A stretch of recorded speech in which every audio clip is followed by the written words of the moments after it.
If you are from a marginalized communities, if you receive any benefits, welfare, food stamps, child care, if you live in Section 8 housing, low income housing, if you have been a recipient of any type of entitlement programs, if you've been homeless here, if you make less than $50,000 a year, again, less than $50,000 a year, I am going to put some things together for us because I am in that bracket. I want you guys to know the reason why all of this political stuff means so much to me is because it affects our lives personally. We are the people who make less than $50,000 a year. We are the ones that our own people talk about us. We are the ones that our own people dog us. During the election, a lot of people who voted for Kamala Harris was mad at the people who make $50,000 or less. Basically mad at us, saying that it was our fault that Kamala Harris lost the election. When I know that some of you never voted before in your lives, and the only reason you voted is because of Kamala Harris. Some of you weren't even registered to vote. And the reason how I know is because I was the one that registered you.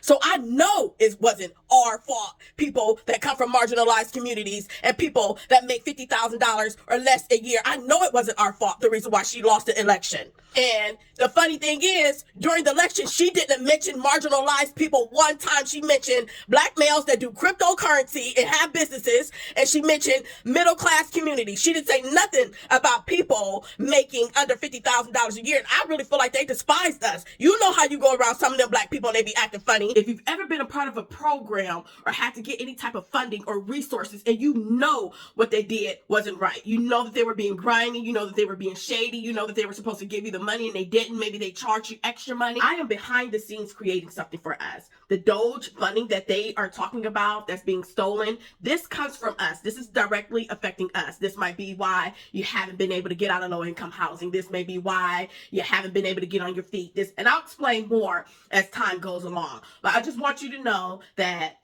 God has put me in this position to be able to be an advocate for you. And that is exactly what I'm planning on doing. All of this money and stealing and all of that stuff affects you personally. And it may be why you have been trapped for so long. And so I'm putting some things behind the scenes. I'm going to keep you guys in the loop. But I just want to plant that seed so that you guys can start preparing. I am a Trump supporter. I want to make that loud and clear. And I give you my word that he is not, I repeat, President Donald Trump is not a racist like the Democratic Party is trying to make you believe. All that civil rights stuff that they've been showing you, all of that is propaganda, basically information and news to try to make you think that President Trump is a racist. And I promise you with all my heart, he is not a racist. I'm not saying he's a perfect man, and I'm not saying he don't get things wrong sometimes. But he is not a racist. He allowed Jennifer Hudson, remember when Jennifer Hudson's whole family was murdered? He allowed her to stay in Trump Towers for free. Okay, he's done a lot of things. That's just something, one thing. I promise y'all he's not a racist. Honestly, the thing is, this is your money that has been affected, your funds being stolen, and someone needs to advocate and stand up for you. And I guess I should say us, because I'm a part of that marginalized community as well. So, in entitlement programs and making less than $50,000. So we got some things to talk about. There are a lot of black elites that look their nose down at us, not knowing that the money that you guys are supposed to have and that we are supposed to have in these entitlement programs isn't coming to us, because the ones that's snooting their nose down at us, that's looking their nose down at us, they the ones that's stealing it, our money. I remember being a case manager. I've been on both sides. I received entitlement I received food stamps, or I think I got a welfare check. I can't remember, but I know I received food stamps. I know I received Medicaid. I've been in low income. Never got chosen for Section 8. But to make a long story short, I've been there. I've also been on the other side where I'm the one approving those benefits. I'm the one placing children in child care centers. I'm the one approving your gas and your lights and your rental. I've been on that side too. So I've been able to see both sides. So I know how it feels personally trying to get out of that revolving cycle of benefits, trying to get your life together, but it just seems like you just cannot make it. Let me give you And a story. I was a case manager, and at this time I was doing childcare. A lady came in. She had just gotten a promotion. She had been working. She came in for redetermination. She had just gotten a significant promotion. Let's say she started out at $10 an hour, and she got such a promotion, she went up to, let's say, maybe $18, $19 an hour, right? She comes in for recertification, being honest, bringing in her pay stubs. All of a sudden, her copay for her childcare skyrocketed so much that it took her entire pay increase away. She broke down, bawled, in my office, said, "You guys don't want us to do better. Y'all say y'all want us to get better, but y'all don't want us to get better. The way the system is set up, we can't get better." She just crying and bawling, and I felt her pain because I remember I was in that same position that she was. And I told her, I said, "There's nothing that I can do about it right now, but I promise you, as soon as I am able and I can make that change, I am going to make it." So I'm working on some things in the background, you guys. I want to hear your stories. I want to know what happened to you unfairly. I want you to know that this money is being stolen from you. They're using you to cover up the fact that they're stealing the money. And the genius part of it all is they know that if these benefits get taken away, you guys are going to flip the script, and that's what you guys have been doing. The thing is, unknowingly, they are the ones that's stealing your money. They are the ones why you haven't gotten far. They are the reasons why we haven't gotten ahead. I honestly feel that with as much money that has been stolen by our own representatives, because at this point, who cares what color they are? We are trying to get ahead. We're tired of struggling. We're robbing Peter to pay Paul, and you got your nerves to look your nose down at me, and you stealing my money to help make my life better? To help make my child's life better and my kids' life better? And there are some recipients of these benefits who do work 40-hour jobs. There's some of us who receive these benefits who have to work 2 and 3 jobs and still don't make enough money to make ends meet. But yet they want to try to dog us and try to make it like we're lazy and we're not trying to get ahead, when they're stealing the money, the extra benefits, the extra money that can help with extra child care payment, that can help with extra rent, that can help with college, that can help all of that money. Don't listen. Don't get me going. Let me calm down. Not only us, people who receive entitlement benefits, but this is the hub where most of the fraud has been taking place. There are people that are 200 years old receiving Social Security checks, okay? 100 to 209 years old, 879 people. From 210 years old, I haven't met any of them. And if I did, I would bless them. I would worship the ground they walk on. 210 to 219 years old, 866. From 220 years old to 229 years old, 1,039.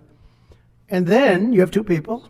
From 240 years old to 249 years old, 1 person. And there's 1 person that's 360 years old. That's just that. And then, where's the money being spent, right? Let's go into that for just a second. From 120 years old, people that are 120 years old up to 129, 3,472,000 people. Wow. You know that can't possibly be, because the record is like, I think it's 1 person, a woman, lived to 127, but they have 3,472. Okay, but now we're going really in. People from 130 years old to 139 year old, 3,936,000. Wow. I wonder if people are getting paid with all this. I mean, are these checks? And that's what we're checking right now. People from 140 years old to 149 years old, 3,542,000. 140 years old and beyond. Now we're really going, because we're looking to break the record by 25 years. People from 150 years old to 159 years old, 1,345,000. These are by the way, these are in the computer files. So I've got some things going in the background. Just be prepared. Prepare your hearts, you guys. There is a refund check being discussed right now. There's even under consideration a new concept where we give 20% of the Doge savings to American citizens, and 20% goes to paying down debt, because the numbers are incredible, Elon.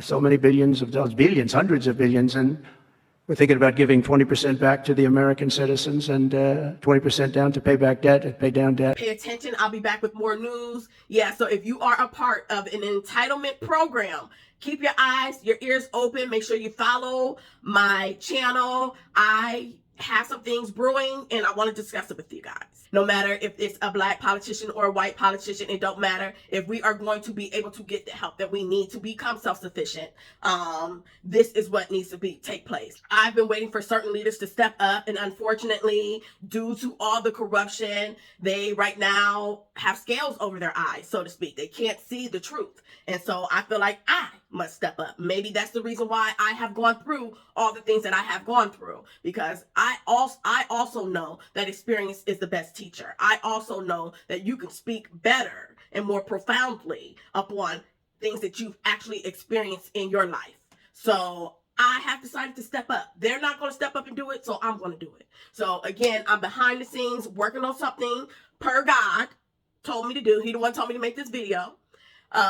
Stay tuned, follow my channel. I got us. Since they don't got us, they think they too good for us. They're too busy being blinded because they got invited to different events. Some of them might have gotten some money. Some of them might have gotten paid off. They've gotten different acknowledgments and awards. So they can't see that our own black elected officials have been the ones this entire time stealing our money and oppressing the black community. Some of these people have been fighting all of their careers for this season right here, and now they are about to drop the ball.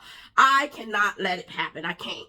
Not under my watch. I can't let it happen. So if they're not stepping up, I'm going to have to. And this is what I'm doing. So anybody living in any marginalized communities, if you receive any type of entitlement benefits, or if you make $50K or less, if you are open to hearing a well-rounded discussion, because I am an independent, I do support Trump though, but I am an independent, so I look at both sides. If you're open to hearing both sides and you're tired of what you've been going through and you're tired of unfair and unjust treatment, be prepared, get ready. It's time. It's our time too. It's our time. So, yeah, thank you guys for watching. Be sure to like this video, subscribe to my channel, or follow me, and be on the lookout. I got something coming for us.